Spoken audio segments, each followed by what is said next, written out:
بھلا تم نے لات اور عزو اور تیسرے منات کے حال بھی غور بھی دیکھا ہے؟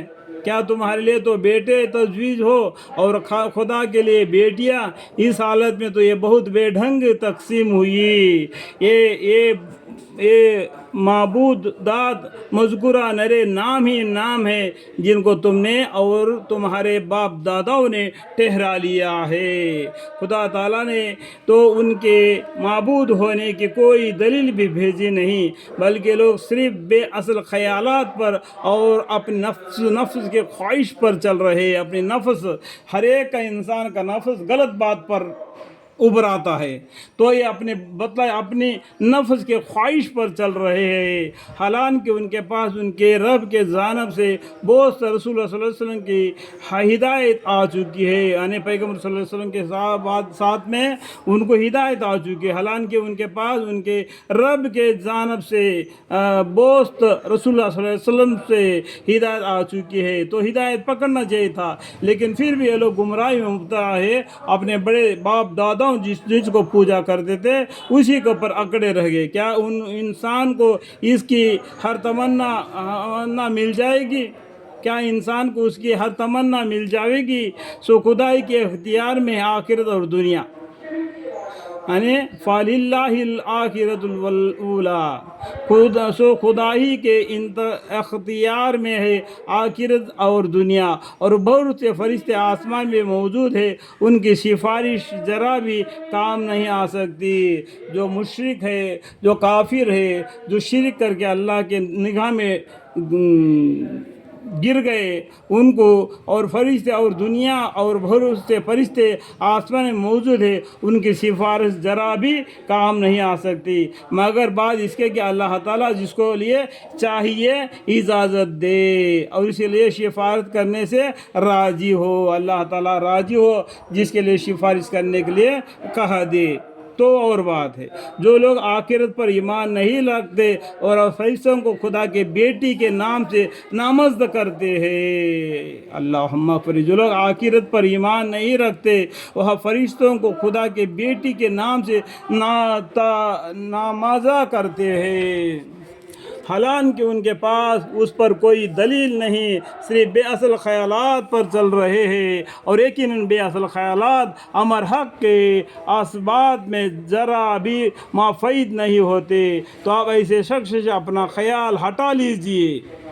دیکھو، آپ اللہ تعالیٰ ہمارے پیغمبر صلی اللہ علیہ وسلم کو بولتے ہیں تو آپ ایسے شخص سے اپنا خیال ہٹا لیجئے جو حد سے آگے بڑھ کر گزرنے والا ہو، شک کرنے والا ہو، یعنی شرک کرنے والا ہو، اس سے ایسے شخص سے اپنا خیال ہٹا لیجئے جو ہماری نصیحت کا خیال نہ کرے اور بجز دنیا زندگی کے اس کو کوئی آخری مطلب مقصود نہیں، یعنی یہ دنیا کی زندگی اس کو ملے گی، آخرت ان کے لیے نہیں۔ ان لوگوں کی فہم کے رسال کے حد بس یہی دنیا زندگی ہے۔ تمہارا پروردگار خوب جانتا ہے کہ کون اس کے راستے سے بھٹکا ہوا ہے، اور وہی اس کو بھی خوب جانتا ہے جو راہ راستہ پر ہے، اور جو کچھ آسمان اور زمین میں ہے وہ سب اللہ ہی کے اختیار میں ہے۔ انجام کار یہ ہے کہ برا کام کرنے والوں کا ان کا برا کام کا وہ خاص طور کی جزا دے گا، اور نیک کام کرنے والوں کو ان کا نیک کاموں کے عوض میں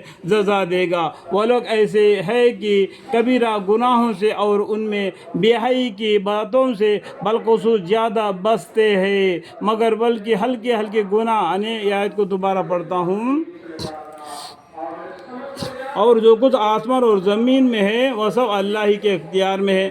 انجام کار یہ ہے کہ برا کام کرنے والوں کا ان کے برائی کام کا وہ خاص طور پر جزا دے گا، انہیں برا کام کو برا جزا دے گا، خاص طور کے جزا دے گا، اور نیک کام کرنے والوں کو ان کے نیک کاموں کا عوض میں جزا دے گا، نیک جزا دے گا۔ وہ لوگ ایسے ہیں کہ کبیرہ گناہوں سے اور ان میں بے حیائی کی باتوں سے بالخصوص زیادہ بچتے ہیں، یعنی جو بڑے گناہ ہے، ہلکے چھوٹے گناہ ہے، ان سے اللہ سے معافی مانگتے ہیں، بلکہ ہلکے گناہ بلا شک آپ کے رب مغفرت بڑی وسیع ہے۔ اللہ تعالیٰ کی مغفرت بڑی وسیع ہے۔ اللہ تعالیٰ کتنا بھی گناہ کر لو پھر بھی اللہ تعالیٰ معاف کرنے والا غفور الرحیم ہے۔ وہ تم کو اور تمہارے احوال کو اس وقت سے خوب جانتا ہے جب تم کو زمین سے پیدا کیا تھا۔ دیکھو اللہ تعالیٰ ہمارے حال احوال کو کب سے جانتا ہے؟ جب کہ آدم علیہ السلام کو مٹی سے پیدا کیا تھا، سب سے جانتا ہے۔ وہ تم کو اور تمہارے احوال کو اس وقت سے خوب جانتا ہے جب تم کو زمین سے پیدا کیا تھا اور تم اپنے ماؤں کے پیٹ میں بچے تھے۔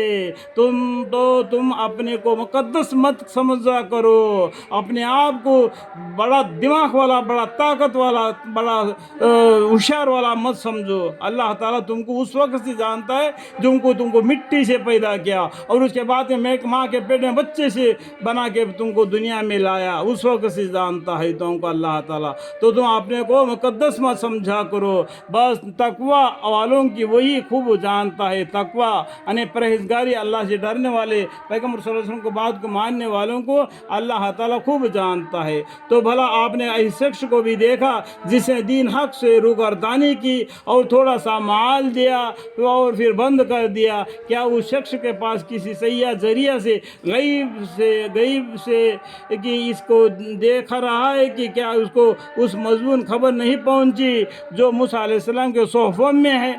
نیز ابراہیم علیہ السلام کے جنہوں نے احکام کی پوری بازآوری کی، اور وہ مضمون یہ ہے کہ کوئی شخص کسی کا گناہ اپنے اوپر نہیں لے سکتا۔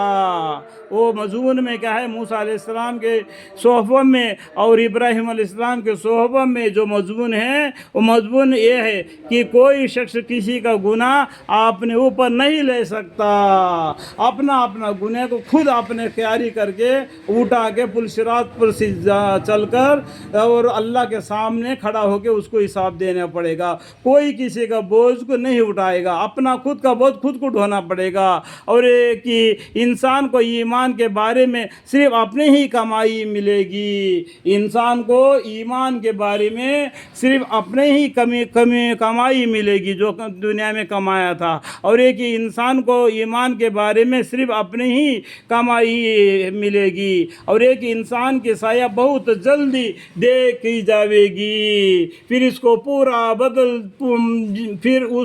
پورا بدلہ دیا جاوے گا اللہ تعالیٰ کے پاس۔ نیکی کا بدلہ نیکی، بدی کا بدلہ بدی، پورا اس کو دے دیا جاوے گا۔